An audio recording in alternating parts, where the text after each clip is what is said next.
Muy buenas tardes a todos quienes se están conectando en esta charla de estrategias de distribución para cinematografías latinoamericanas emergentes. Es un gusto que el día de hoy tenemos como dos invitadas a Lorena Tulini y a Elizabeth Aquino. Elizabeth, quien también formó parte, y bueno, para nosotros también sigue formando parte del equipo del festival, una gran amiga también por parte de todos quienes formamos el equipo. Y que el día de hoy vamos a dialogar, ¿no? Vamos a charlar en torno a estas nuevas estrategias o herramientas de distribución a tener en cuenta para las películas latinoamericanas emergentes. Voy a presentar a las invitadas. En este caso tenemos a Lorena Tulini, quien es productora ejecutiva de Pie Fields. Es productora con enfoque en distribución, cuenta con más de 12 años de experiencia dedicados a proyectos audiovisuales de distintos géneros y formatos, involucrándose en su mayoría con piezas de carácter independiente. En el 2017 fundó Pie Fields, empresa productora que apuesta por un cine contemporáneo y de autor, por propuestas audiovisuales inspiradas en la experimentación, la sonoridad y la empatía. Ha estudiado comunicación audiovisual multimedia en el Instituto Toulouse-Lautrec, a fotografía en la Escuela de Imagen de Belo Horizonte de Brasil, gestión cultural en la Universidad Antonio Ruiz de Montoya en Lima, Perú, distribución cinematográfica en la Escuela Internacional de San Antonio de los Baños en Cuba y entre el 2021 y 2022 realizó el máster en distribución y negocios de la industria audiovisual en LECAN en Madrid. Muchas gracias, Lorena, por estar aquí presente. Es un gusto de poder charlar el día de hoy contigo. Así también tenemos a Elizabeth Aquino, quien es Festival Manager en Field Sales. Es programadora de cine y especialista en distribución, con vocación por conectar películas y audiencias. Tiene estudios de comunicación audiovisual y experiencia profesional en gestión pública y cultural, al haber coordinado la programación de la Sala Armando Robles Godoy del Ministerio de Cultura y del Centro Cultural de la Pontificia Universidad Católica del Perú. Fue productora también del Festival de Cine de Lima en el 2020 y del Festival Internacional de Cine de Almería en el 2022. Ha sido participante de Locarno Industria Academy. Obtuvo además también la beca Inmermedia para cursar el máster en distribución y negocio en la industria audiovisual de la Escuela de Cine de la Comunidad de Madrid. Y actualmente es la responsable del área de festivales Field Sales, agencia en ventas internacionales con base en España. Eh, bueno, encantadas de estar aquí, tanto Lorena como Elizabeth, y un poco para iniciar esta charla, introducirla previamente a ello, y un poco queremos entender qué entendemos por cinematografías emergentes, ¿no? Que un poco desde ahí va esta charla y sería interesante un poco profundizar en ese término emergente que a la vez está muy en boga hoy en día, ¿no? Está mucho como emergente, premian a talentos emergentes, pero ¿qué entendemos desde su punto de vista a una cinematografía emergente? Hola Carmen, y hola a todos. Muchas gracias por la invitación del festival para compartir esta charla con Lorena. Gracias. Eh, sí, genial. Bueno, no sé si Lore quiere saludar y No, no, luego no, vamos muchas a... gracias, súper contenta de compartir. Genial. Bueno, Gracias. estuvimos revisando un poco este tema de las cinematografías emergentes porque de alguna manera fue un término que, al que llegamos, ¿no? Para hacer una charla anterior a esta y lo propusimos como para englobar un poco eh, las diversas cinematografías de países o regiones que de repente no son las hegemónicas. Es decir, si pensamos en una visión del cine global, las regiones del norte, ya sea Europa o Norteamérica, dictan de alguna manera una agenda de tendencias del cine, digamos, históricamente, pero también a lo largo del año, ¿no? Como saben, hay diferentes festivales como de clase A, de muchísima categoría, como son el Festival de Cannes, eh, el Festival de Berlín, Venecia, que de alguna manera dictan la agenda de los estrenos, de las películas más valoradas con corte autoral, digamos, ¿no? Y que justamente tratan de muchas veces de separarse respecto a lo que implica hacer un cine más comercial, ¿no? Que es entendido como Hollywood, incluso Bollywood también, o el cine industrial que se viene haciendo en otros países, ¿no? Entonces, este tipo de festivales lo que hacen es poner un sello en ciertas obras o acompañar la carrera o como promover la carrera de cineastas Eh, y eso, acompañar una carrera, ponerlos en un podio y de alguna manera valorar y establecer esa tendencia, ¿no?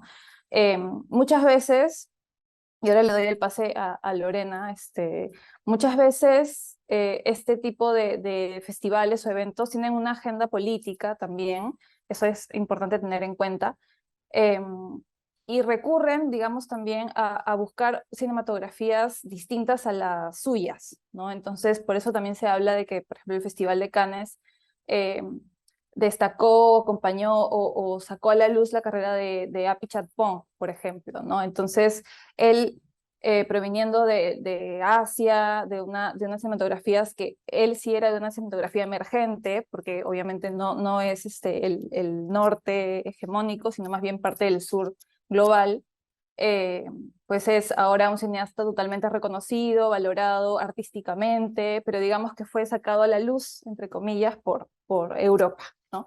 Entonces, respecto a eso también, y en oposición a ese espacio, es que entendemos las cinematografías emergentes como lugares pues, que no marcan una agenda mundial, sino que tienen unas lógicas propias pues de creación y de producción específicamente, ¿no? Que es lo que Lorena un poco más va a, a- a describir. Sí, bueno, partiendo desde esa mirada y a través de conversar sobre ese tema muchísimo, hemos marcado con Eli algunos puntos que consideramos que marcan un poco el tema de la cinematografía emergente, ¿no? Uno de los primeros ha sido notar que son normalmente películas que tienen modelos de producción alternativas, ¿no? Es decir, que no siguen una escala lineal en donde comienzas con un desarrollo, una producción, una post-distribución, sino que son películas que no tienen un circuito común, ¿no? Donde la financiación puede que la encuentres por partes y luego hagas una parte de la película, luego esperes un tiempo para ver el desarrollo. Entonces, es uno de los puntos de partida en los que algunas películas que hemos revisado pues tienen en común, ¿no? Tienen un modelo alternativo, por decirlo así. Otra cosa que hemos encontrado en común también ha sido que, y esto nos referimos muchísimo tiene relación con los fondos a los que uno puede acceder en sus propios países, ¿no? Hablando desde el lugar que yo conozco, por ejemplo, que es el nuestro, el peruano, son normalmente películas que su presupuesto pues no excede de repente $100.000, entre los 100.000 o los 200.000, porque son películas que son hechas con los fondos máximos de sus direcciones de cine, ¿no? Como es el caso de la nuestra para documental y para ficción. Pero también existe el caso de películas que cuestan muchísimo menos. Y por lo menos en mi experiencia, yo he producido una película con un presupuesto más o menos por los que he mencionado y también he producido películas en donde el presupuesto no ha llegado ni a los 100.000 soles.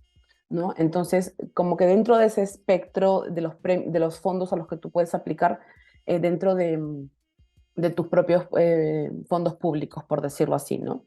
De ahí, una característica en común son películas que provienen de países en donde no existe una industria cinematográfica. Puede existir una comunidad cinematográfica grande que está desarrollándose, que como la nuestra, ¿no? Que se están produciendo más películas, que vienen producciones extranjeras a filmar sus películas grandes y medianas y lo que sea, pero no está consolidada como una industria, ¿no? Como lo es, por ejemplo, el caso de España.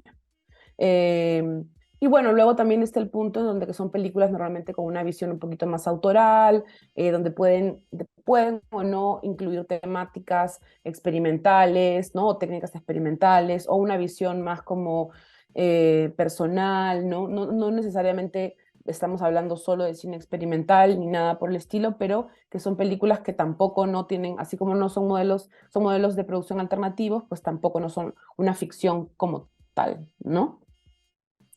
Y aquí también un poco pensábamos, perdón, solo No, no, para ya. complementar, por ejemplo, en la diferencia que existe al hacer una película de ficción con un guión, digamos, no clásico, pero con una forma de producción clásica, ¿no? Tener una preproducción, una producción, una postproducción y digamos, la distribución y todo eso de una manera lineal y clásica, como lo ha dicho Lorena, contando con la financiación completa, ¿no? Pero la realidad de nuestras cinematografías es que es muy difícil tener la financiación completa de un proyecto antes de empezar a filmar, ¿no? Lo que más bien se hace es por poco a poco. Y muchas veces ese modelo calza bien con ciertas búsquedas creativas, ¿no? Es decir, si queremos filmar un documental que de repente sigue no sé, una fiesta,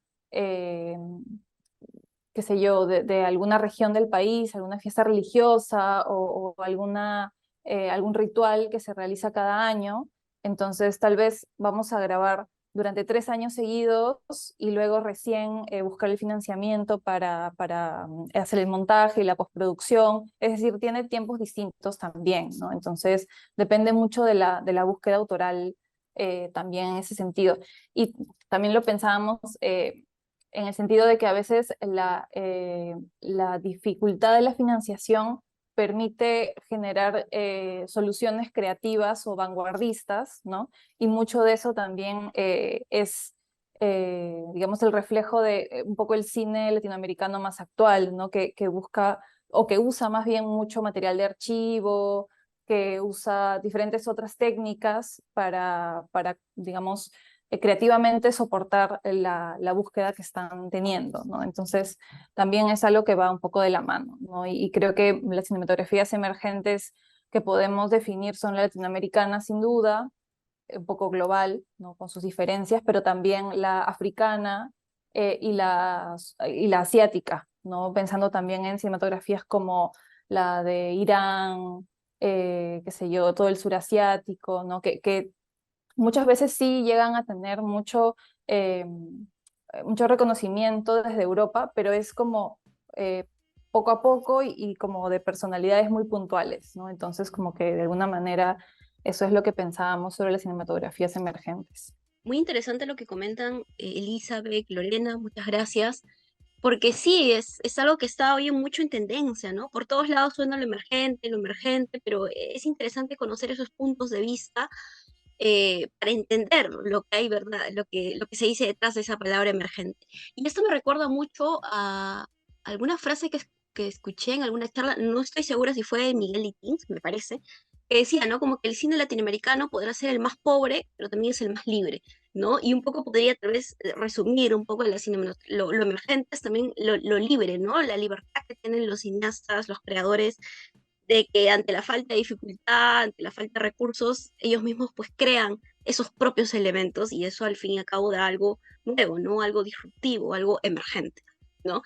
Y, y yendo ya un poco al tema, digamos, de las estrategias en sí, ¿no? En ese sentido, ¿qué estrategias innovadoras existen, ¿no? Para la circulación de este tipo de películas, yéndonos ya más que nada al tipo de películas de cine, el cine latinoamericano. Em, Creo que ahí podríamos pensar que más que de repente innovadoras, ¿no? Tendríamos que tener un enfoque desde la producción y desde la dirección, que tener un enfoque en distribución, ¿no? Creo que al final y al cabo eso es un aprendizaje que por lo menos yo en mi carrera he tenido y estoy teniendo. eh, que enfocarnos en la distribución desde lo más temprano que podamos puede abrirle muchísimas más posibilidades a conseguir muchas más oportunidades a nuestras películas, sobre todo a ese tipo de películas, ¿no? En ese caso, también acompañando un poco lo que decía Elizabeth antes, que vas poniendo tu película un poco a la vista de los demás en este circuito, ¿no? Donde no de repente grabas todo de un tirón, sino grabas un poco al inicio, tienes un work in progress, pero también asististe a un lugar de un laboratorio. En ese sentido, consideramos que como innovación o al aprendizaje que hemos tenido ha sido que hay que pensar en la distribución desde un inicio, teniendo un objetivo y un enfoque y pensando por qué estás haciendo esta película, quién quieres que vea esta película, dónde va a ir esta película. Esos son pensamientos y son cosas que muchas veces como directores, como realizadores, como productores, no nos enfocamos al inicio de la película, sino cuando ya tenemos la película lista y pensamos que esa vida va a empezar en el circuito de festivales, ¿no? Entonces, pensar en esas cosas hace que tú puedas tener más recursos y más tiempo para crear estrategias, para crear nexos, vínculos, para crearle oportunidades a tu película, ¿no? En ese sentido, pues, primero es establecer el foco de la película, ¿no? De ahí podemos utilizar algunas herramientas innovadoras informativas como plataformas para aplicar a festivales, como agendas, como Sinando, por ejemplo, donde puedes encontrar contactos, hacer aplicaciones a diferentes workshops, a diferentes laboratorios, ¿no? Y ahí Eli nos va a comentar un poquito sobre cómo crearle esta identidad al proyecto, ¿no? Con estas herramientas. Creo que es importante ponerle atención a eso y lo vuelvo a repetir porque ha sido un aprendizaje personal. O sea, yo honestamente como productora me tuve que enfrentar en mi primer largometraje a tener una película lista y no haber concebido la parte de la distribución, ¿no? No haber pensado desde un inicio la parte de la distribución. Entonces, desde ahí parte por lo menos mi consejo, ¿no? Para ser innovador. Sí, es un poco complementar lo que dice Lorena, porque creo que lo más innovador para usar la palabra es poder tener esta perspectiva de distribución lo más temprano posible, a pesar de que no se cuenten con los recursos de repente para empezar una estrategia de distribución tan temprano, ¿no? Como comentábamos en el punto anterior, nuestras cinematografías, al ser bastante emergentes, bastante nuevas, son también un poco inestables, ¿no? Entonces, algunas herramientas que tal vez no cuesten dinero desde el inicio de un proyecto y para sacarlo adelante sean simplemente sentarse a conversar entre dirección y producción y visualizar un poco dónde quisieran estrenar la película o cómo es el público que podría interesarse por la película.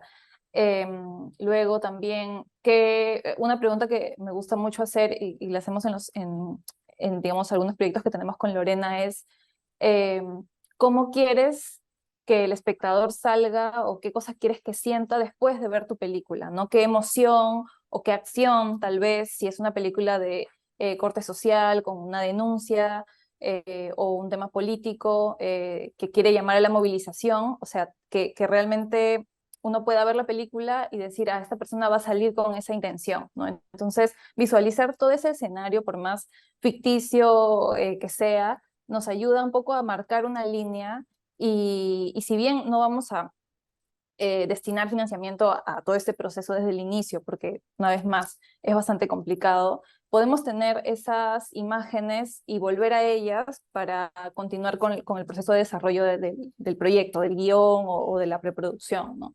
Eso nos sirve para encontrar una audiencia, para encontrar ciertas imágenes que en el mismo proyecto nos permitan llegar de repente a entidades de financiamiento, de repente ir haciendo nexos con cineclubes, espacios culturales que les puede interesar el tema.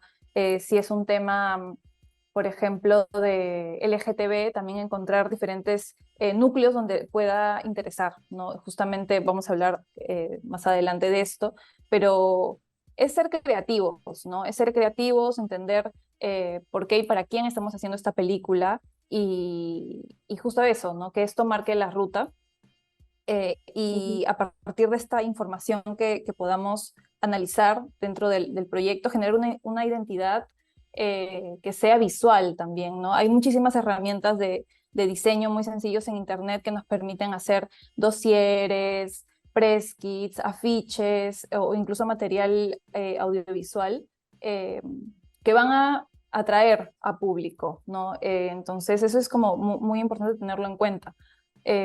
Luego siempre estar muy al tanto de las... Perdón, Lore. No, quería agregar ahí una cosita en el tema que estabas diciendo de prepensar estas cosas, ¿no? Un ejemplo, por ejemplo, tangible es el tema de cuando tú, muy aparte del hecho de investigar, cuando tú piensas en las cosas con anticipación, puedes llegar a concretar tus necesidades para ese público y para esas audiencias en cosas de material, por ejemplo. Si te estás imaginando que vas a hacer de repente una película que es LGTB y te vas a contactar con organizaciones y para esto tienes a unos personajes increíbles en tu película y dices, de repente puedo mandar mini cápsulas grabadas con una encuesta, por ejemplo, para promocionar la película. Eso tú lo tienes que tener planificado desde antes para que en tu rodaje, en tu preproducción puedas incluirlo. El tema de las fotos, de las imágenes, son súper importantes. Yo he llegado a tener ejemplos y películas que tienen 3, 4 fotos y que no puedo hacer mucho más con esas fotos. Y no tienen que ser fotos, ¿sabes? Como no tienes que contratar a un fotógrafo y no lo tienes que hacer desde un inicio, simplemente tenerlo planeado y marcado en tu agenda, que eso es algo importante, ¿no? Como eh, poder prever esas cosas que te van a ayudar a la distribución más adelante cuando las necesites. ¿No? En el tema de los press kits, de los dosieres, ¿no? Por ejemplo, pensar qué tipo de adelantado, de qué temática es mi proyecto, qué periodistas hablan de esta temática. Los voy contactando, les voy hablando sobre este proyecto que tengo tal. O sea, es como adelantar la tarea, ¿no? No dejar esta tarea para el final, porque lamentablemente esto no acaba cuando terminas de conseguir el financiamiento de filmar la película. Esto recién empieza, ¿no? Y se vuelve como un hijo que es como que viene a la vida y será tuyo por siempre, ¿no? Entonces, bueno, y también creo que para mí es importante mencionar que esta primera película que estás haciendo, esta ópera prima, queriendo o sin querer, sea tu objetivo o no, va a marcar el inicio de tu carrera cinematográfica. Entonces, lo siguiente que tú hagas va a tener como referencia eso, lo anterior, así sea un corto o sea un largo. ¿Dónde estrenó? ¿Quién lo movió? ¿Quién lo vio? ¿Qué opinaron en la prensa?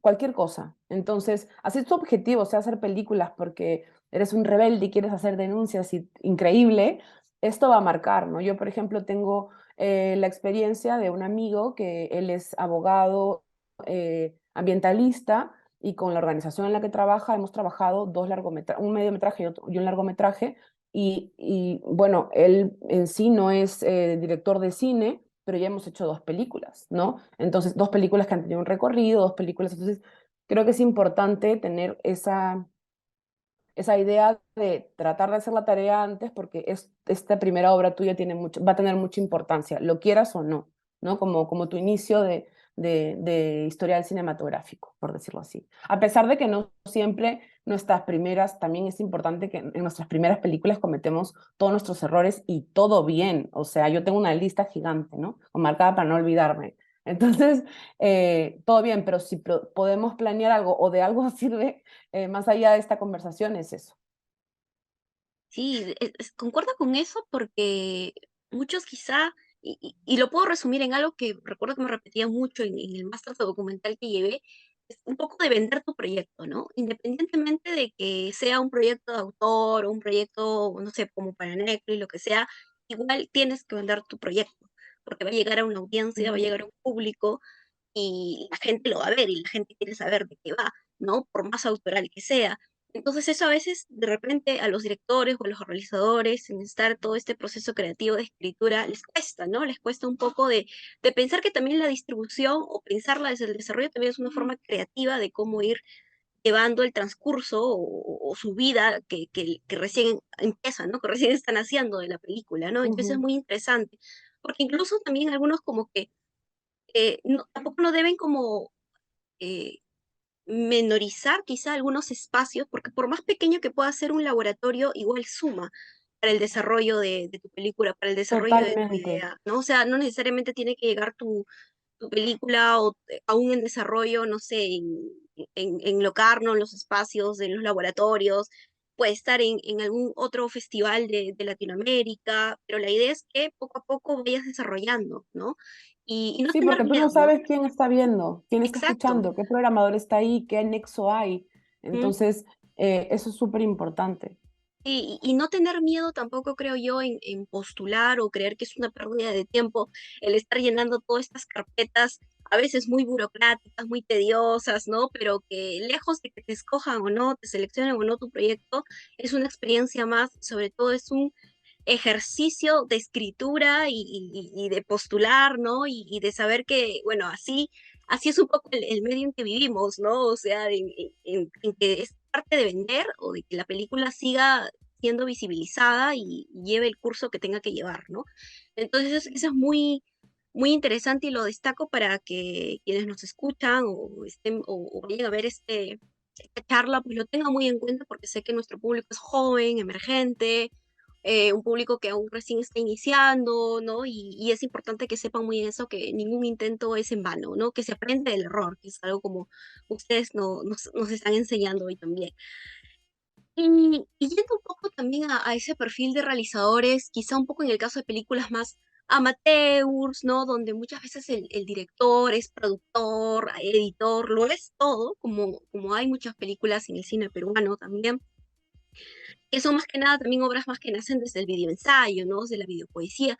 ¿Cuál sería esa estrategia o táctica para su distribución, ¿no? Muy aparte de los festivales, ¿no? Teniendo en cuenta el espíritu muy independiente de estas películas, ¿no? Y que de repente justamente a este tipo de películas, llamémoslo cine experimental o todas estas derivaciones que surgen desde ese punto dentro de esta catalogación, puedan tener, ¿no? ¿Qué otros tipos de espacios puedan hacer para financiar, ¿no? Porque muchas de ellas también tienen archivo, ¿no? Etcétera. Sí, justo esta pregunta nos tomó Mm. un buen rato, un buen debate con Lorena, porque nos preguntábamos cuáles eran las películas amateur, ¿no? Y a veces creo que llegamos un poco lejos pensando o idealizando un poco lo amateur, pero es que sí es cierto que, digamos, todo lo que viene a ser amateur no tiene una pretensión profesional o lucrativa, ¿no? Como que nos movíamos un poco ahí, ¿no? Entonces, las películas amateur, nos preguntábamos también, al ser distribuidas, tal vez están entrando en una lógica que no es la suya, ¿no? Como la distribución es un aspecto de la cadena, ¿no? De una película, de una cadena también que tiene que ver con la rentabilidad, con lo comercial, ¿no? Porque digamos, el objetivo de la distribución siempre es rentabilidad, ¿no? Ya sea una rentabilidad monetaria o una rentabilidad simbólica, ¿no? De repente no vas a ganar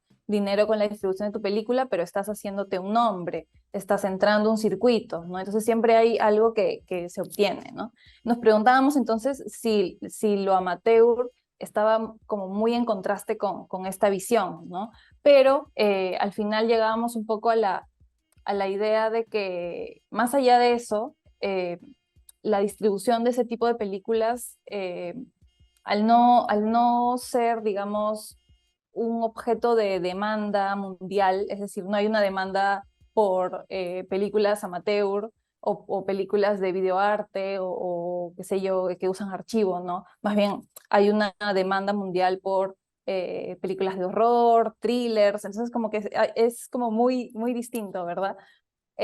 Sin embargo, pensamos que todas las películas tienen un nicho o pueden encontrar un nicho y muchas veces también ese nicho o esas comunidades que pueden estar interesadas en el proyecto o en la película están fuera de las salas, ¿no? Entonces, la sala de cine como un espacio cerrado, comercial, lucrativo, a veces hay que dejarla un poco de lado y buscar espacios distintos, ¿no? Espacios que sean de repente un poco más abiertos, más libres o que incluso puedan tener eh, foco en otras artes, en otras áreas. Entonces, como pensábamos mucho en cuál sería realmente el camino non teatrical, que justo este tipo de distribución se llama non teatrical porque es lo opuesto al teatrical, que es el estreno en sala de cine, como de una manera de distribución de un modelo clásico, ¿no?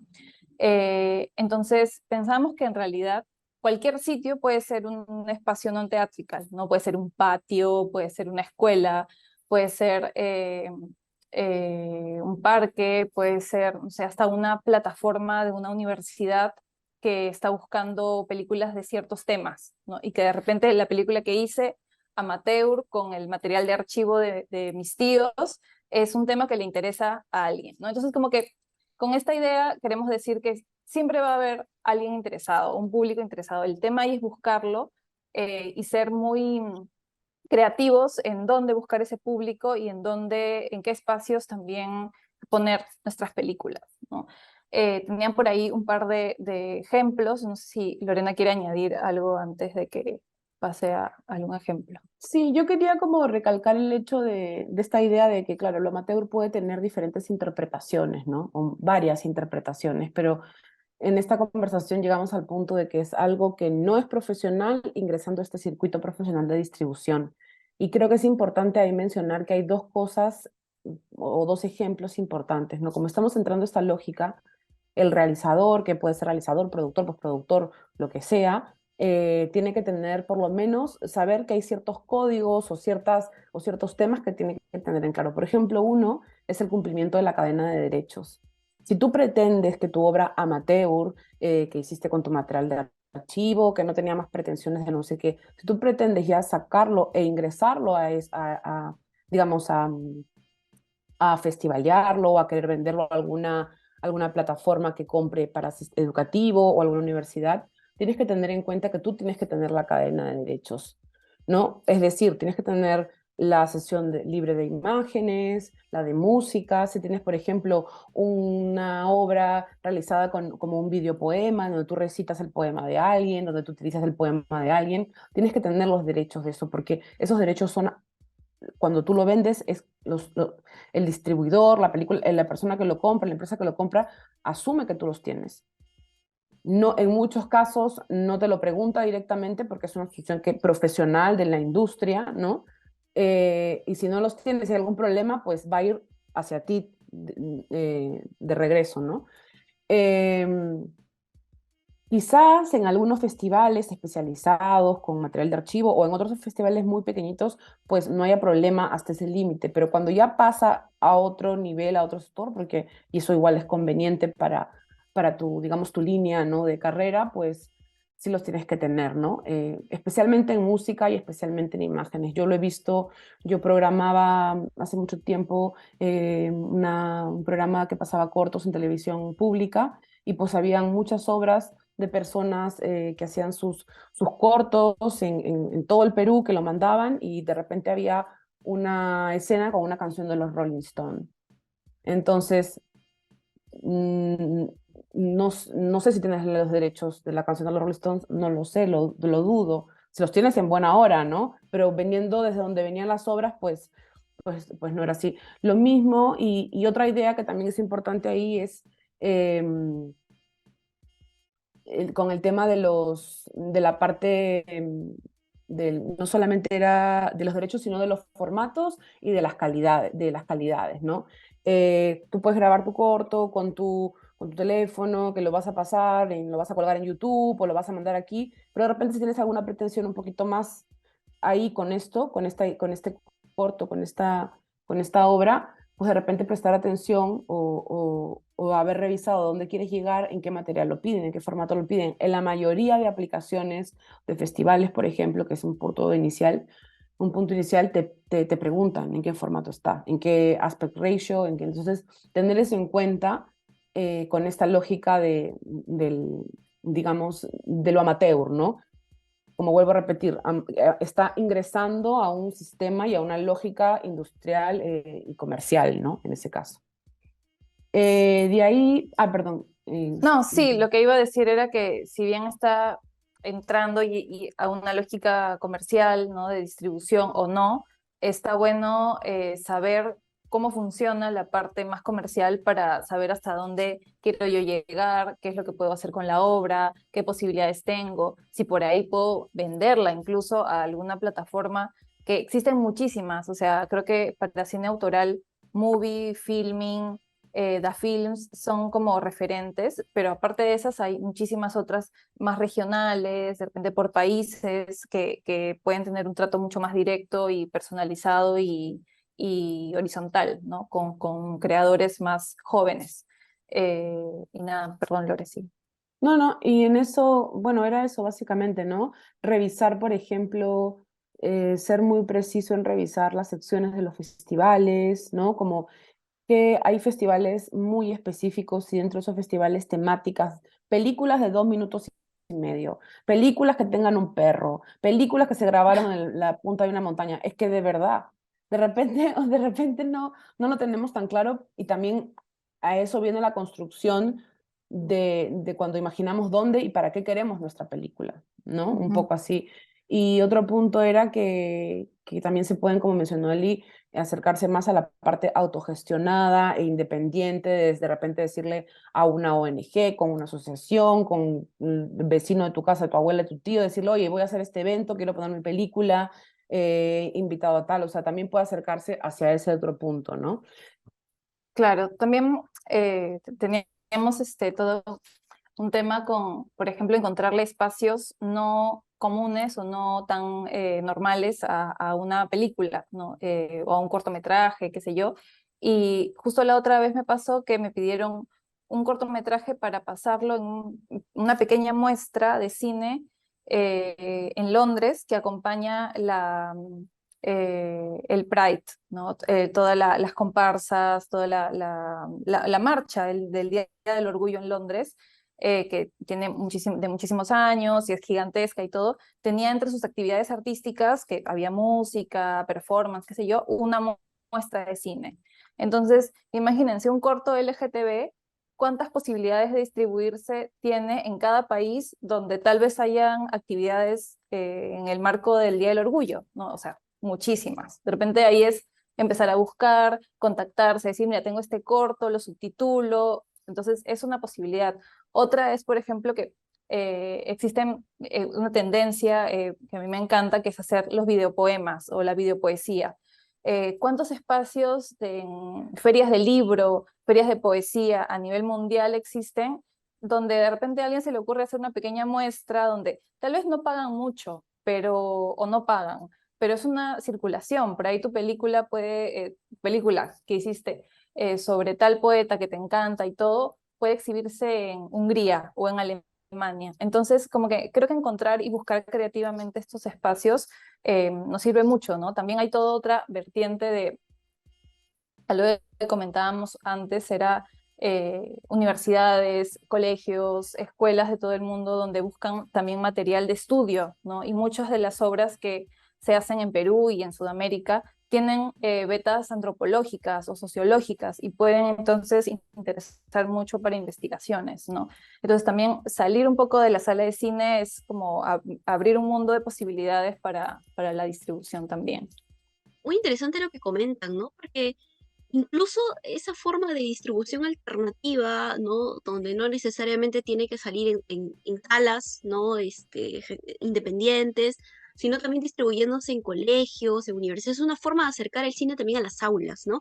Eso es algo muy en día que se habla mucho acerca de cómo vincular el cine y la educación, que es algo que de por sí, digamos, genera este pensamiento crítico, ¿no? Que es un poco lo que se quiere mucho eh, fomentar en los estudiantes. Entonces, ir a alguna universidad, desde ir a una escuela de cine y que puedan hacer, no sé, un foco de videopoesías regionales, una cosa así. Y el solo hecho, ¿no? De que tu público mismo sean estudiantes y que en torno a ello ellos mismos puedan dialogar, incluso a ti mismo te da otra perspectiva como creador, ¿no? Escuchar nuevas cosas, nuevas voces, y eso es interesante, es enriquecedor, ¿no? Enriquecedor, que más allá de que no te tenga que enriquecer el bolsillo, te enriquece como artista, que es lo principal, ¿no? Y de eso también se trata el tema de la circulación alternativa, de llegar a otros públicos, ¿no? Otras personas que tienen una mirada distinta a tu obra. Y bueno, ya para ir finalizando, eh, me gustaría conocer un poco su visión desde la distribución, ¿no? ¿Cómo analizan el panorama del cine latinoamericano? ¿No? También pueden citar por ahí al cine peruano y cómo está emergiendo, cómo lo ven ustedes en este panorama regional, ¿no? Un poco me gustaría escucharlas, ¿no? Como para que también el público que está que nos está escuchando, que nos va a escuchar, pueda, ¿no? También reflexionar sobre ello. Sí, bueno, creo que ahí podríamos empezar diciendo que no todos los países latinoamericanos parten desde la misma base, ¿no? No todos los países latinoamericanos tienen acceso a la misma cantidad de fondos públicos ni a la misma inversión pública. Hay países que tienen mucha más estabilidad, eh, que puede afectar justamente esos fondos públicos a los que son normalmente los iniciales, ¿no? O sea, para la etapa de desarrollo, o sea, que tú hayas hecho tu desarrollo aparte y que estés aplicando los de producción, ¿no? Entonces, hay que tomar eso mucho en cuenta porque creo que no partimos todos desde la misma base. Hay países que tienen muchísimo más empuje, por ejemplo, a nivel internacional, que tienen una presencia en mercados internacionales grandes o en los principales, en donde tú ves claramente la diferencia entre, por ejemplo, nuestro país, que está, digamos, en el camino o dirigiéndose a formar parte de más espacios que otras cinematografías como más constituidas latinoamericanas como la argentina, como la brasilera, como Chile. Chile es un gran ejemplo. Cinema Chile, por ejemplo, está presente en la mayoría de eventos de la industria cinematográfica nacional, internacional. Entonces, creo que hay que partir desde ese punto, ¿no? Que no todos estamos saliendo desde el mismo lugar. Pero, sin embargo, pues es una cinematografía que está, digamos, creciendo, ¿no? Que cada vez tiene más nexos, más espacios y más conexiones con la industria internacional, con el mercado, más festivales que ven que estás relacionados, que si por ejemplo ganas un Working Pro o un laboratorio de desarrollo en un festival latinoamericano, te abre la posibilidad para presentar a un espacio, selección para un espacio de coproducción en un festival en España o en otros países en Europa o en Estados Unidos, ¿no? Entonces, en ese sentido, sí hay un poco más de vínculos. Sí, también partíamos justo la reflexión sobre esta pregunta de que, volviendo un poco a la primera, ¿no? Tal vez esta dependencia que tenemos frente a los fondos nacionales eh, es parte de este estado emergente todavía, ¿no? Lo emergente es algo que no está consolidado, ¿no? Que está en camino, ¿no? En vías, como siempre decimos, como nuestro país está en vías de desarrollo y nuestro cine también, ¿no? Pero a mí me parece que ese caldo de cultivo es como bien interesante, ¿no? Porque no es ni una cosa ni otra, está ahí como entre un tira y jala, y yo creo que en ese momento, ¿no? En ese momento del cine, hay mucha libertad, como decía Carmen, hay muchos retos, hay mucha emoción también por conectar, creo, en diferentes visiones del cine en Sudamérica o en Latinoamérica, ¿no? Eh, para tocar justo otro punto, Lorena comentaba sobre los fondos que de alguna manera sí se han constituido en los países, mal que bien hay una sostenibilidad de fondos, incluso eh, el financiamiento del Departamento de Cine de Brasil, de Ancine, ha vuelto a dar fondos para el cine brasileño después de años, ¿no? Entonces, eh, también creo que acompañando a esa producción, porque sí, digamos, si hay una sostenibilidad de fondos, hay una producción más grande, ¿no? Y eso se nota en Latinoamérica, hay una aparición de muchos otros espacios como festivales, ¿no? Creo que en los últimos años ha crecido exponencialmente el número de festivales, haciéndose como que cada vez más específicos, tal vez, ¿no? Muestra de ello es Atemporal, qué sé yo, festivales como de género, festivales más experimentales, ¿no? Entonces como que también han ido saliendo estos nichos que de repente hace unos 8 o 10 años no existían, ¿no? Entonces creo que también eso da cuenta de una situación de Latinoamérica con un ansia de ver, ¿no? De ver su propia producción, ¿no? De verse, de compartirse. No por nada creo que hay muchas alianzas entre festivales pequeños, medianos, que para subsistir también buscan conectarse, integrarse con otros. Entonces, creo que esa pequeña, gran red que se está formando también se puede consolidar y puede ser espacios para nuestra distribución, ¿no? Para hacer más fácil toda esa ruta. Y claro, aparte de festivales hay laboratorios, que como decía Carmen también, pueden ser pequeños, pero son espacios de intercambio y de colaboración entre gente de muchas nacionalidades. Entonces, creo que eso puede que no veamos los resultados en un corto plazo, pero a mediano y largo plazo esa integración sí se tendría que consolidar, ¿no? Y creo que vamos a tener resultados respecto a eso.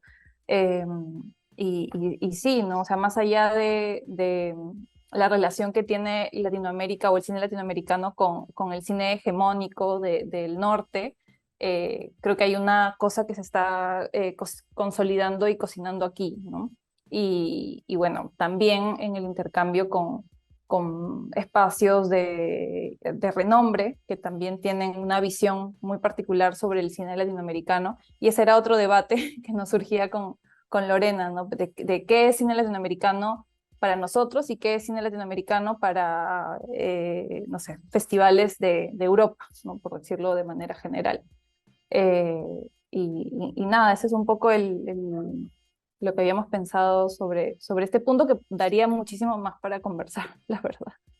Sí, efectivamente, hay un montón de cosas interesantes que se han ido desarrollando a lo largo de la charla, que estoy segura que el público pues ha quedado más que con un montón de cuestiones acerca de esto de pensar la distribución desde el desarrollo, ¿no? Que no es que vean, distribución, bueno, ya, será en la parte final. Ok, hay en la parte final donde tienes que distribuirlo a plataformas o como tú lo hayas querido conveniente, pero es ya pensar desde cuando tienes la idea en tu cabeza, ¿no? Y eso es algo muy importante. Me quedo con eso de pensar la distribución desde el desarrollo, y encontrar más espacios de escritura, de intercambio, de diálogo, porque al fin y al cabo los proyectos y en especial el cine se va construyendo desde esta colectividad, desde estas diversas miradas que al final construyen una obra, ¿no? Entonces eso es lo interesante y que quede, ¿no? Como lección a que también no se frustren si es que un primer intento no los escoge en un laboratorio, o sea, hay que continuar, es un poco No, esa disciplina cinematográfica que tenemos que entender como realizadores y más aún si venimos teniendo en cuenta el panorama del cine peruano, que venimos muchas veces de escuelas de comunicaciones, no venimos de escuelas de cine, entonces vamos aprendiendo en el camino, ¿no? Y los festivales también son una forma de poder aprender, de poder explayar nuestros conocimientos cinematográficos, ¿no? Entonces, sí.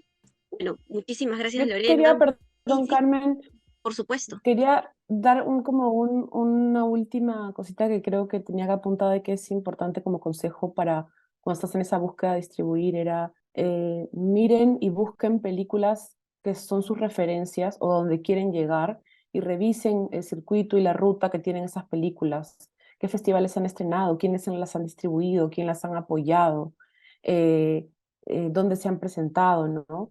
Y honestamente yo creo ahora con una experiencia que me ha sucedido, que pensar la distribución al final de la cadena estás tarde, es un error, ¿no? En este momento. Puede que no lo hagas desde mucho antes, pero no pensarla, uno, porque no te haces un calendario de festivales, no puedes alcanzar las personas que quieres llegar y también porque cuanto tú más información tengas y más sepas qué claro tienes en tu cabeza, pues más gente vas a tener más claridad para de repente conseguir un distribuidor, ¿no? Porque todas las cosas que hemos mencionado aquí también, claro, vienen del parte, tienes que hacer un poco tu tarea y ser organizado, ser como chancón, para que tú eso te pueda servir a ti para avanzar hasta que tú logres conseguir, en el mejor de los casos, un distribuidor, ¿no? O un agente de ventas, bueno, pues si ese es tu plan también, ¿no? Porque hay gente que decide que no,